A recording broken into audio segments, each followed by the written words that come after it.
네, 요즘 날씨도 부쩍 추워지고 물가도 오르면서 아파트 관리비 걱정하는 분들 많으신데요. 관리비 문제 따져보는 시간 마련했습니다. 권대중 서강대학교 대학원 부동산학과 교수 나와 계십니다. 어서 오십시오. 안녕하세요. 반갑습니다. 최근에 한 부동산 플랫폼에서 800여 명을 대상으로 설문을 진행했는데 응답자 10명 중 7명이 관리비가 비싸다고 답했습니다. 지금 화면에서 보고 계신데요. 자, 권 교수님. 네. 조사 대상이 한정적이긴 하지만 아무래도 이 겨울이 되면 난방비 걱정도 많아지고 그래서 이 관리비 부담이 더 크게 느껴지는 것 같습니다. 기름값이 많이 올라서래요. 네. 이 원유가 올라가게 되면 뭐 여러 가지 수송비부터 난방비까지 영향을 미치거든요. 9월 달만 해도 이 브렌트유를 우리가 이제 브렌트유나 또는 그 두바이유나 또는 서부 텍사스유를 수입하는데 그중에 두바이유를 수입하거든요.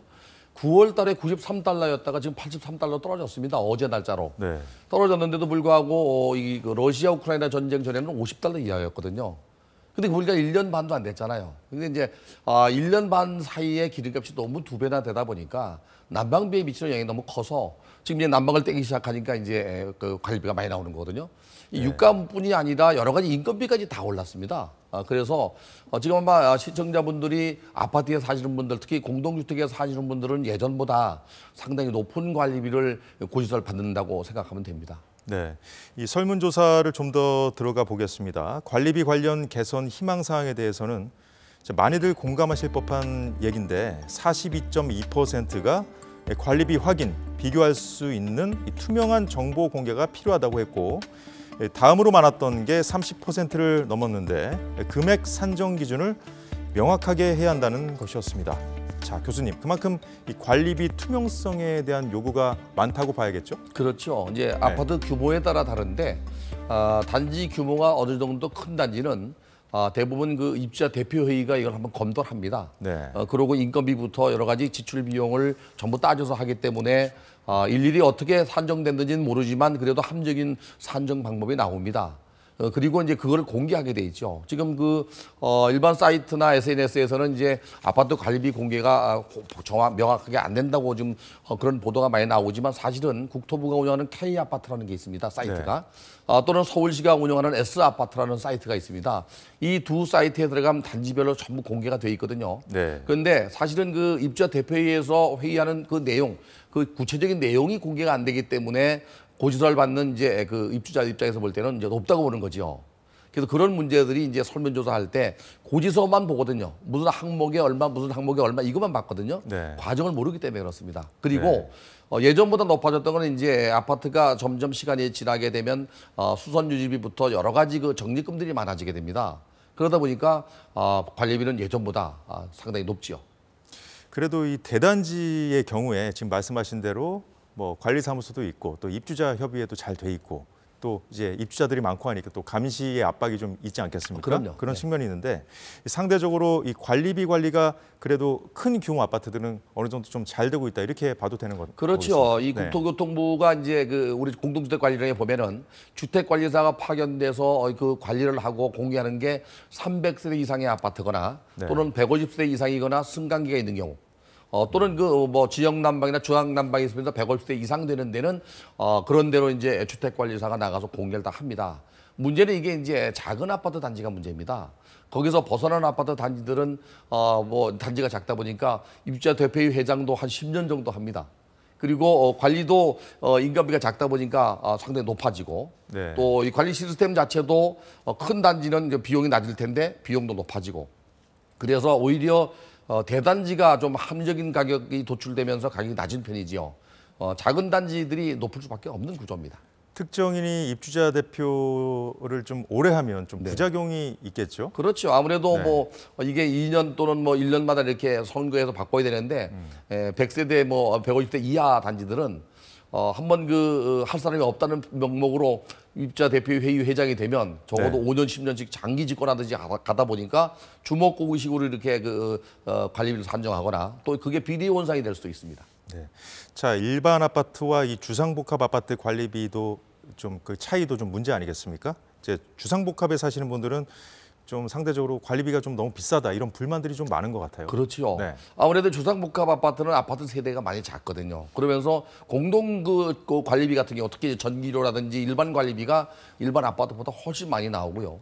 또 이제 규모가 작은데도 혼자 근무하는 게 아니고 관리사무소에 인원은 최소한 인원이 있어야 되기 때문에 인건비도 높고 여기에다가 이제 시스템 자체도 중앙 난방일 때는 대단지는 그 한 번에 이렇게 그 난방이 들어가지만 작은 단지 주상 복합 같은 경우는 그런 그 시스템도 공조기도 다 설치하면서 또 비용은 비용대로 증가가 됩니다. 네. 문제는 사실 그 이렇게 그 주상 복합보다도 더 심각한 문제는 주거용으로 사용하면서 사각지대에 있는 오피스텔입니다. 주상 복합이나 오피스텔 같은 경우는 이 관리사무소가 한번 만들어지면 그 사람들이 거의 갑이 돼서 관리비를 고지하게 되고 또 이 법적으로 그 취해법권처럼 벗어나 있기 때문에 법에 손을 미치지 않아서 분쟁이 가장 많은 데가 주상복합입니다. 그러면서도 오피스텔입니다. 그렇군요. 저 빌라나 다세대 주택 같은 경우에도 좀 문제가 많을 것 같은데 이 부분은 더 사각지대 문제가 좀 심각하다고 봐야 최근에 될까요? 와서 이제 그 빌라나 다세대 주택 특히 이제 다가구 주택도 관리비를 받기 시작했잖아요. 이게 왜 그런가 하면은 이제 임대료를 제한하다 보니까 오히려 청소비라든지 해서 공동 관리비를 받게 되거든요. 근데 이제 규모가 작으면 관리를 안 하게 됩니다. 그래서 일반 서민들 주택이면서도 이 뭐랄까 그 주거 안정을 위해서 이 비아파트 부분 다세대 연립을 많이 공급했는데 이게 세대 수가 작다 보니까 관리사무소가 없습니다. 그러다 보니까 실제 조금 단지가 큰 데는 이제 그 건축주나 또는 임대인들이 임의적으로 관리비를 받다 보니까 어떻게 보면은 임대료 상승을 그쪽으로 엎쳐서 받는 경우도 있어요. 그래서 관리비 문제가 사회적 문제가 될 수 있도록 지금 이렇게 다툼에 있는 경우도 있습니다. 뭐 저 같은 경우에는 아파트에 삽니다만 그 매달 관리비 고지서를 이렇게 보는데 항목별로 다 요금은 잘 나와 있어요. 근데 네. 그 요금이 왜 이렇게 책정됐는지는 알 길이 없거든요. 네. 이런 건 어떻게 사실은 관리실에 연락하면 다 알려줄 수 있습니다. 그 네. 고지서가 이제 한정된 지면이기 때문에 관리비가 인건비라든지 또는 뭐 수선유지비나 또는 전기료나 이런 것들을 이제 항목별로 금액만 나옵니다. 총액이 얼마고 세대수가 얼마라서 쓴 양으로 나누어서 계산하는 계산 방식은 안 나오죠. 네. 그래서 그런 것들은 이제 그 관리사무실에 가서 확인하면 확인 절차는 가능합니다. 근데 대부분 사람들은 이제 물가가 오르고 또는 인건비가 올라서 고지서가 높아져 금액이 높아지면 갑작스럽게 높아진 것만 알게 되기 때문에 그런데 최근에 와서 뭐 오일영 장관도 50대 이상은 전부 다 이제 공개하면서 관리하겠다고 말씀하셨는데 이 그 대단지 같은 경우는 그런 예가 없는데 단지가 작을수록 이제 이게 그 과다하게 부과되는 경우가 있어요. 아까 제가 말씀드리다 만 것 중에 하나가 뭐가 있냐면요. 오피스텔 같은 경우는 사실 분양받을 때 주차장 면적이 분양 면적에 포함되어 있습니다. 그런데도 별도로 주차장 요금을 받습니다. 그리고 이제 대형 단지 같은 경우는 또 왜 그 작은 단지보다 관리비를 낮출 수 있냐면 그 입주자 대표회의는 비영리 단체입니다. 그런데도 불구하고 안에 있는 수영장이나 체육시설이나 이런 것들을 회비를 받아서 충당해서 관리비를 낮추는 경우도 있습니다. 알겠습니다. 저 빌라 같은 경우에는 아까 전에 그 관리비 문제와 관련해 가지고 뭐 월세로 또 좀 전이시키는 그런 네. 부분도 있다는 말씀을 짧게 해주셨는데 이 관리비가 제2의 월세라는 말까지 지금 나오고 있지 않습니까? 네. 이 부분은 좀 짚어주시죠. 사실은 부동산 가격이 하락하게 되면 오히려 전월세 가격이 더 많이 하락합니다. 근데 왜 그런가 하면 그 계약을 해도 2년 동안은 묶여 있지만은 부동산 가격이 계속 떨어져서 나중에 역전세가 될 수 있거든요. 그래서 더 많이 떨어지고 올라갈 땐 또 이게 먼저 올라갑니다. 전월세가. 그런데 이제 임대료를 제한하게 되면 떨어지는 시장이든 올라가는 시장이든 간에 임대료를 제한하게 되면 그 나머지 차액만큼을 관리비에 엎쳐요. 그러니까 관리비가 안 나와도 되는데 불구하고 다가구나 또는 빌라를 통째로 이렇게 임대 놓는 경우는 건축주가 청소비 명목으로 관리비를 받습니다. 이게 어떻게 보면 임대료가 올라가는 것과 똑같은 거죠. 지금 화면에 나오는 걸 보시면 그 우측 하단을 보시면 월세가 27만 원인데 관리비가 105만 원인 경우도 지금 나오고 있습니다. 네, 이건 말이 안 되는 거죠. 사실은 이런 경우는 이제 월세를 못 올리니까 편법으로 관리비 명목으로 받는 겁니다. 그래서 이제 이거를 제한할 수 있는, 이거를 규제할 수 있는 법이 좀 제정이 돼야 됩니다. 가장 문제는 이 관리 사각에 있는 다세대 연립이나 다가구입니다. 그 일정 규모가 넘어야만 이제 관리를 할 수 있는데 관리를 하지 않는 단지들, 특히 이제 개인이 소유하고 있는 물건들을 임대 놓을 때는 저렇게 그 관리비를 과다하게 받아서 다툼이 생길 수 있죠.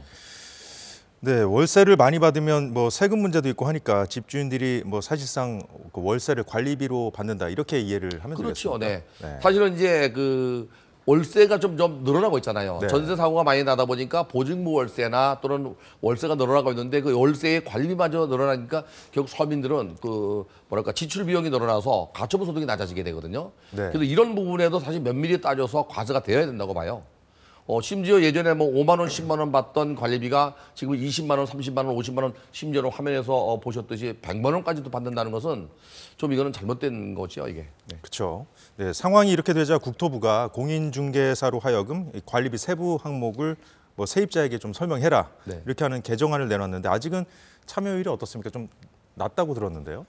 그래서 아직은 참여를 잘 안 하다 보니까 12월 17일인가요? 17일부터 네. 이제 국토부가 50가구 이상은 전면 다 이렇게 이제 비아파트 부분도 관리비를 공개하도록 이렇게 지금 유도하고 있는데. 강제력이 좀 있는 겁니까? 그게? 그렇죠. 법으로 이제 네. 공개하게 되면 나중에 이제 잘못됐을 때는 뭐 몇백만 원 정도의 이게 그 과태료가 나가는데. 네. 이 그 통상적으로 아파트에서 매기는 항목이 한 42개 정도 항목이 됩니다. 전기료나 관리비나 인건비나 수선유비까지 한 49개 정도 항목이 42개 항목이 있는데 물론 단지마다 조금 차이는 있습니다. 그런데 이게 이제 공개가 되면 지금처럼 관리비를 100만 원씩 50만 원씩 못 받죠. 그래서 그런 것 때문에 이제 정부가 이번에 이제 발빠르게 나선 거라고 봅니다. 네, 이 개정안을 보면 집주인이 아닌 부동산 또는 공인중개사가 이 광고 매물을 등록할 때 관리비 이 세부 내역을 기록하는 내용도 있는데 이렇게 하면 저 얼마나 효과가 있겠습니까?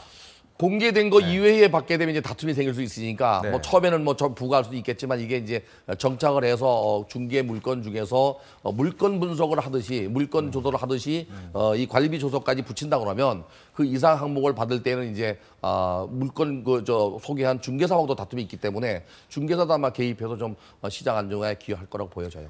중개사가 좀 적극적으로 좀 개입할 수 있게 좀 이렇게 그렇죠. 하는 역할을 그래서 좀 어느 지금 정도는 할 수 있겠다. 한국공인중개사협회에서는 그 뭐 불법이나 탈법이 있는 경우에 조사 보고 권한만 있지 이 규제 권한이 없습니다. 그래서 자정할 수 있는 한계가 있어서 아마 그것도 지금 개정을 하려고 하는 것 같습니다. 그래서 공인중개사가 불법 탈법으로 중개하거나 또는 이렇게 소개하는 경우에는 이거를 그 협회 차원에서 조사해서 처벌할 수 있는 권한을 주어진다라면 최소한의 권한만 주어진다라면은 자정할 수 있는 노력이 있지 않겠나. 임대료도 아마 그런 차원에서 접근해야 될 것 같습니다. 저 관리비 문제가 이렇게 이슈가 계속 되니까 개정안도 말씀 나눴습니다만은 정부도 계속 대책을 찾으려고 노력하고 있는 것 같아요. 근데 이게 그 정부가 왜 협회에다가 권한을 주지 않았냐면요. 네. 협회에서 회장 선거를 하기 때문에 이 회장 선거의 당선자와 그 또 탈락자 사이에 이런 문제도 또 처벌이 오갈 수 있듯이 이 고발 고소가 있을 수 있거든요. 네. 그런 것 때문에 지금까지 권한을 주지 않았다 그래요. 근데 앞으로는 뭐 이게 그 소비자 입장에서 생각을 해야 되니까 최소한의 권한을 주면서 매매나 전세나 또 월세나 관리비까지도 이렇게 그 시장 안정화에 위해서는 국토부도 적극적으로 나서는 것 같습니다. 뭐 간단한 문제는 아닌 것 같습니다. 네. 말씀 듣고 보니까 관리비 논란을 없애기 위한 근본적인 대책 마지막으로 한 말씀 해주시죠. 저는 관리비는 100% 공개되어 있다고 보여집니다. 그리고 그 현재 사각지대에 있는 예. 300세대나 150세 이상 되지 않는 사각지대에 있는 그 지역은 단지별로 관리하게 된 비용이 증가되기 때문에 연합 관리나 혼합 관리 방식을 좀 도입해서 빌라가 10동, 20동, 30동이 모여서 이렇게 그 관리할 수 있는 제도를 좀 만들면 시장이 좀 더 안정화되고 관리비가 좀 투명화되지 않겠다는 생각이 듭니다. 네, 지금까지 권대중 서강대학교 대학원 부동산학과 교수와 이야기 나눴습니다. 오늘 말씀 고맙습니다. 고맙습니다. 네, 오늘 사사건건은 여기까지입니다. 내일 오후 4시에 다시 찾아뵙겠습니다. 고맙습니다.